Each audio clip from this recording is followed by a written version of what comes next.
much. Let's welcome in our co-host, the Admiral Bill Stubblefield, former Berkeley County Commission president. Good morning, Rob. It's going to be an exciting day. We get to talk to Maria Lawrenson as she hikes through Europe.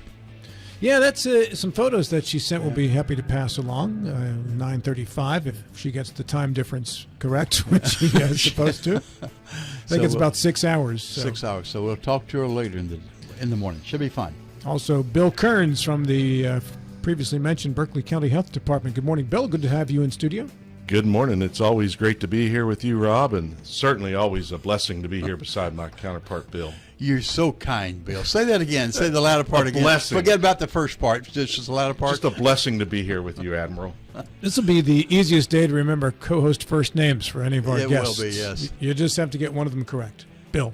Yeah, but then there's a ringer in there. We have to remember Rob's name, but we may call him Bill as well. Don't mind me. I'm just the guy running the controls. I'll be out of the way in mere moments.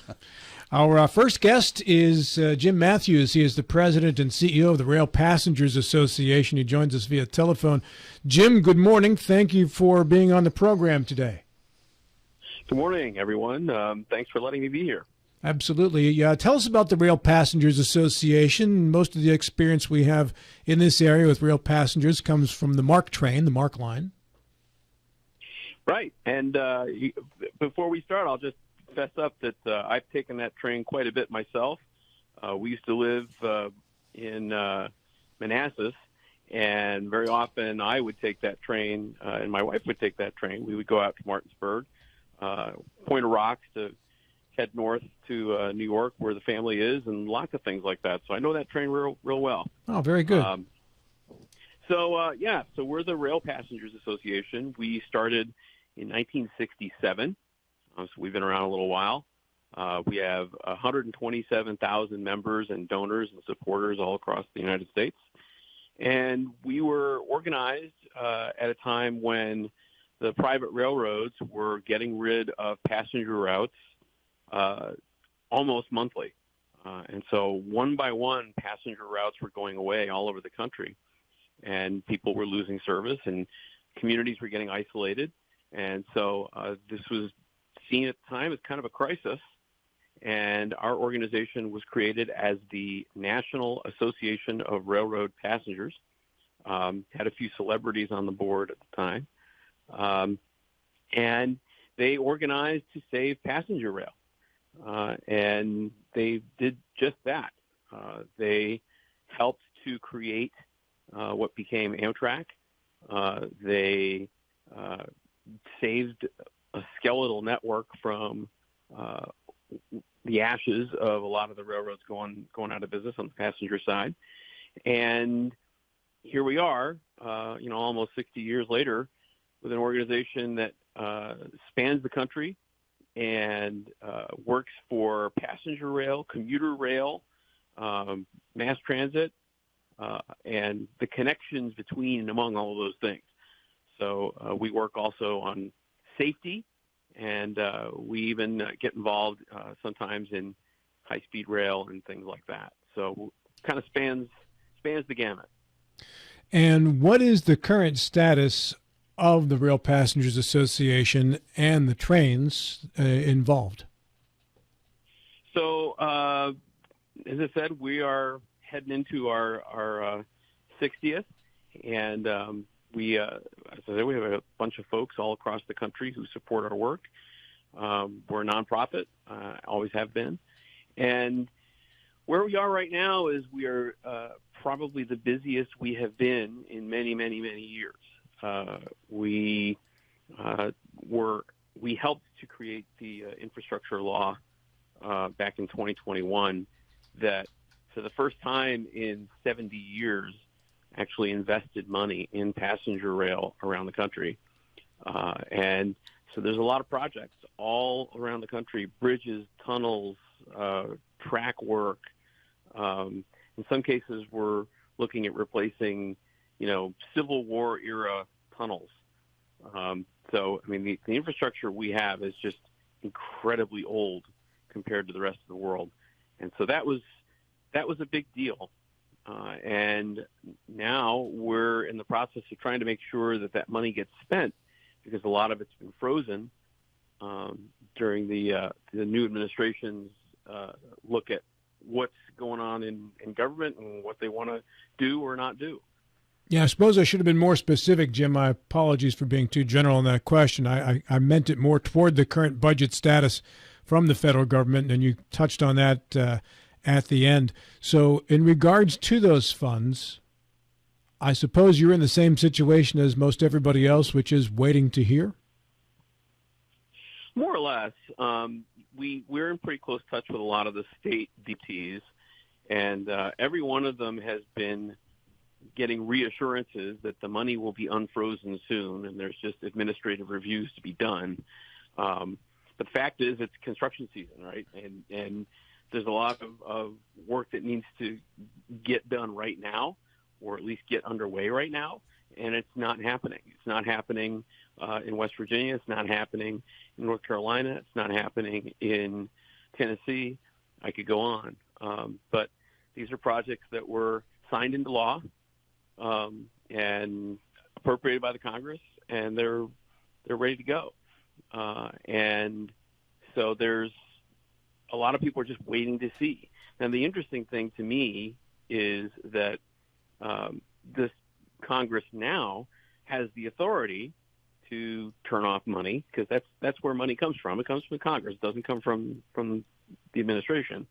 And in the legislative action that we've seen in the past few weeks, they have not gone after passenger rail money. It's more or less been stable. And so, it kind of proves something that we've known all along, which is that passenger rail really, truly is not a partisan issue. And we have strong support on both sides of the aisle for passenger rail investment, because everybody knows that we need it.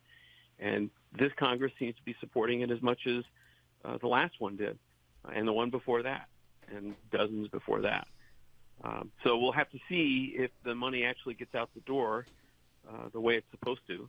There's some court orders that say that it has to, and the administration has offered some assurances to members of Congress that, yes, we are going to get that money out the door, and we're just going to make sure that it matches certain priorities of the administration. And there's a debate about whether they can even do that. And that's going to wind its way through the courts. But in the meantime, you got guys ready to start putting rails down and installing signals and doing metal work and welding and all the other things that have to happen. And they got to get under contract here as the weather gets warmer. Bill Stubblefield. Yeah. Good morning, Jim. I've had the good fortune to cross the country three times on Amtrak, and it's an enjoyable experience, something I would like to do again. Quick question, a couple of questions. One, when we talk about rail passenger, are we talking about basically Amtrak, or is it much broader than just Amtrak? It's much broader than Amtrak. Thank you for the question. We pretty deliberately call ourselves the Rail Passengers Association, because we really do advocate. We are the voice of the passenger, and whether that's on Amtrak or MARC or SEPTA or the Rocky Mountaineer or Via Rail in Canada, and, kind of take your pick. The Alaska Railroad. That's another trip, by the way. If you have not taken that, I'd strongly recommend the Alaska Railroad. That's a beautiful, beautiful ride. We are the voice of the passenger everywhere in the country, and so we are not confined to Amtrak, and because the passenger isn't, right. They take whatever train is there, and they take it for different reasons. So we need to be there for them too. You mentioned budget earlier. I assume the money comes from the Transportation Department. Are you competing at any stage with the money for highways, or you're a separate line item from very early in the appropriation process? That's kind of an interesting question too. In some sense, all budget items compete with one another. Even when they have separate line items, there's always going to be trade-offs, and Congress that's 95% of the meat and potatoes of what they do is they look at the trade-offs and decide which ones they can live with. Rail has its own line in the Department of Transportation's budget. In fact, there are several lines that are related specifically to rail in what's called the rail title of the surface bill. But at the same time, do those numbers go up or down based on the needs of other programs? Yes, they sure do. Highway money is kind of interesting because unlike other forms of money, highways have what's called formula funding. So that means that there's a certain amount of kind of guaranteed money that goes out the door for highways state by state by state. And it's allocated state by state by state. And there's also the Highway Trust Fund, which is supported by a gas tax. And the Highway Trust Fund only contains, you really only get about 40% of the money that you need for highways from the Highway Trust Fund. There's a kind of a myth out there that gas taxes pay for highways, and they really only pay for about 40% of it. The rest of it has to come from the general tax funds. And, to your point, yes, when we start looking at things like housing or other kinds of needs, those are going to all be jostling for attention from the members of Congress who are trying to allocate the money. And so that's where passenger rail kind of fits, is in that Department of Transportation appropriation. Bill Kearns. Morning, Jim. I've also, as Bill said, I also have had the honor and to be able to travel Amtrak, and I encourage people that if they've never done that to actually venture out. It's a wonderful way to see your community and your country, and it's relaxing. You sit there and you want to take a trip to the rail car or cafeteria car, whatever, you have that opportunity. But so I'm in favor of that. Question for you: when you talk about getting those dollars allocated, do you feel, even though they've been frozen right now, you're anticipating being able to get those released? Do you feel that's going to be sufficient to meet your project goals that you have set forth? You talked about as the weather gets warmer, getting these projects underway. Are the dollars going to be sufficient to meet the goals and the needs? There's a pretty ugly reality that we have underinvested in the United States in infrastructure for decades. Depending on which benchmark you use, it's 75 years or 50 years of underinvestment. Although there are a few tunnels that have quite literally gone for over 100 years with nothing more than basic maintenance and no modernization of any kind. So yes, there was an enormous amount of money that was put aside for rail infrastructure in that 2021 infrastructure bill, but it didn't actually start to go out the door until really very late in 2023, and it was really just a down payment. $66 billion is a lot of money, but when you look at the sort of accumulated neglect, you're probably looking at over $200 billion of construction that needs to take place. So $66 billion was huge. It was transformative. It was more than we ever spent in this country before. And it was desperately needed, but it was not enough. If you look at the folks that applied for grants to do their projects, there were 4 or 5 applications for every grant that actually got done. So very, very much oversubscribed, and there are a lot of good projects out there that didn't make the cut for one reason or the other, even though they were good projects. And so there's a huge backlog of need out there to bring us up to something like world class, because we're not there. So are you seeing these dollars increase over the years, or have they stayed stable, or have they been reduced? What are you seeing as the trend? Well, it's unfortunately what we have in this country is a kind of boom or bust, feast or famine sort of cycle, where we will get some enthusiasm in the Congress to do something, and they will award a big slot of money, and then we go for 10 years with almost nothing. And so that becomes a real problem, because it's not predictable. And, business needs predictable. You can't invest knowing that next year that this is going to happen if it's not necessarily going to happen. So you'll have, in 2008 or so, there was a huge chunk of money at the time, $10 billion that came into passenger rail for investment. And then there was really nothing on the capital side until 2021. And that's just, you can't plan for anything that way. So the $66 billion that was allocated in 2021, that was a record. There's no doubt. We have never spent like that as a country before on passenger rail at one time. But it was preceded by, a few decades of really not much at all. And so when Amtrak gets its money, it's getting mostly operational money. It's getting money to, actually run the trains, buy the fuel, pay the conductors, that kind of thing. The capital part, which is the infrastructure part, the tracks, the signals, the bridges, the tunnels, all those kinds of things, buying new equipment, buying new cars to actually ride in, all that's capital.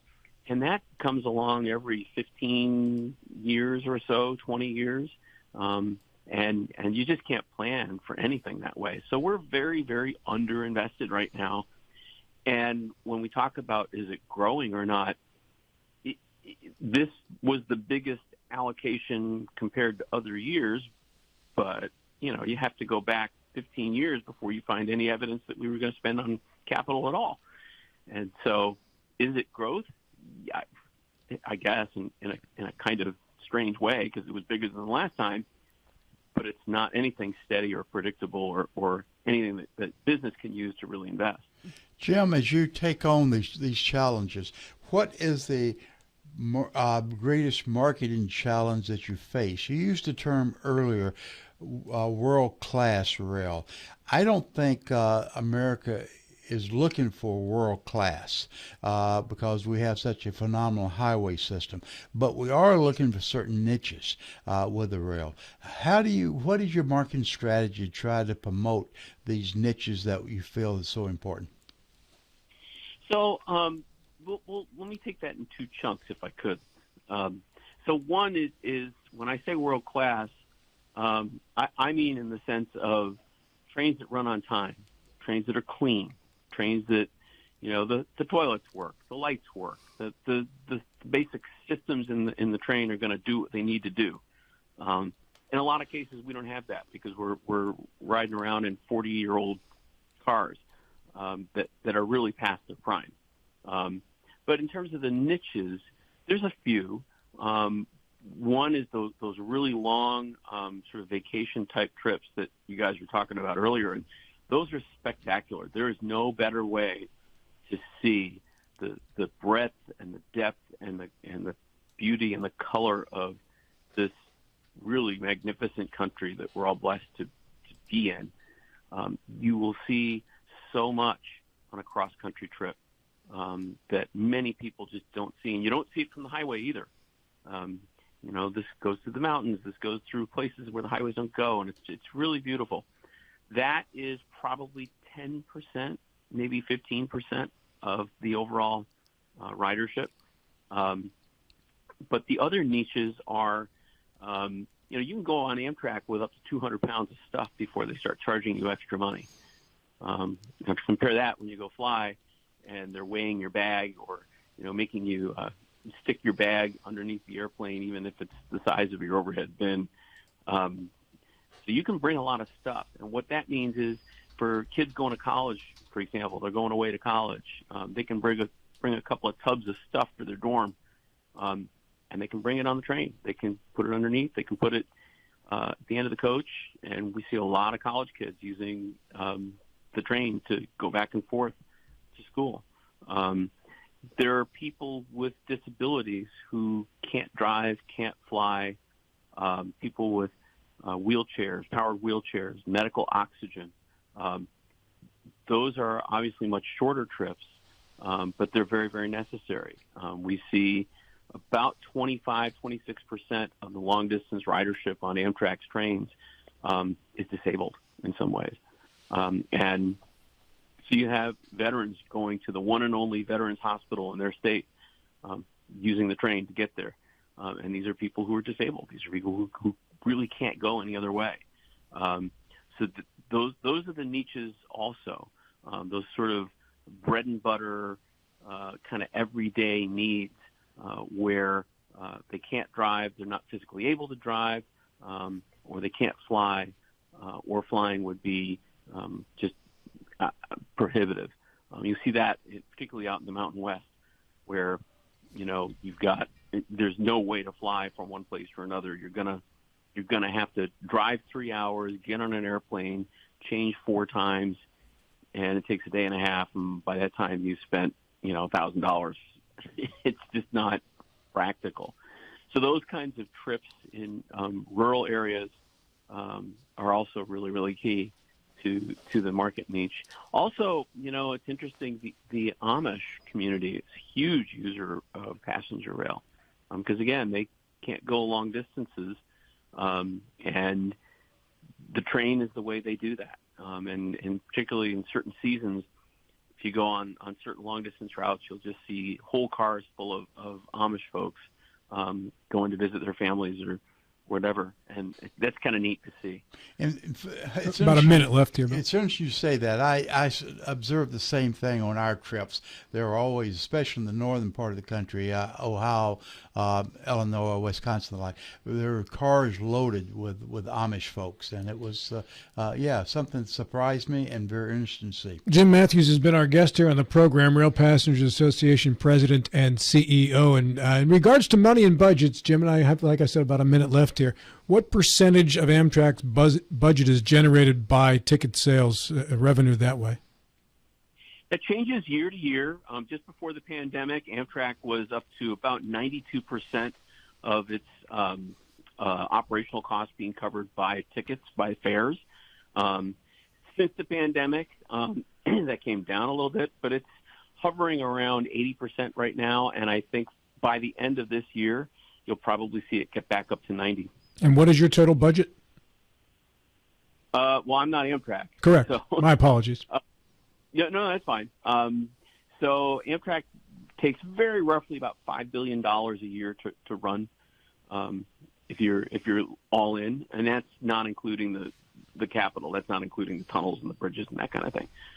Gotcha. Jim, thanks so much. We learned a lot here this morning. I appreciate your time. And how do we find out more about the Rail Passengers Association? So you can visit our website at www.railpassengers.org. And we are everywhere in the country, and we would welcome everyone to come join us as we try to make our trains better. Thank you, Jim. Appreciate your time this morning. Thanks, Jim. Thank you. Gentlemen, appreciate it. Jim Mathews. And first time I believe we've had Jim on the program, and that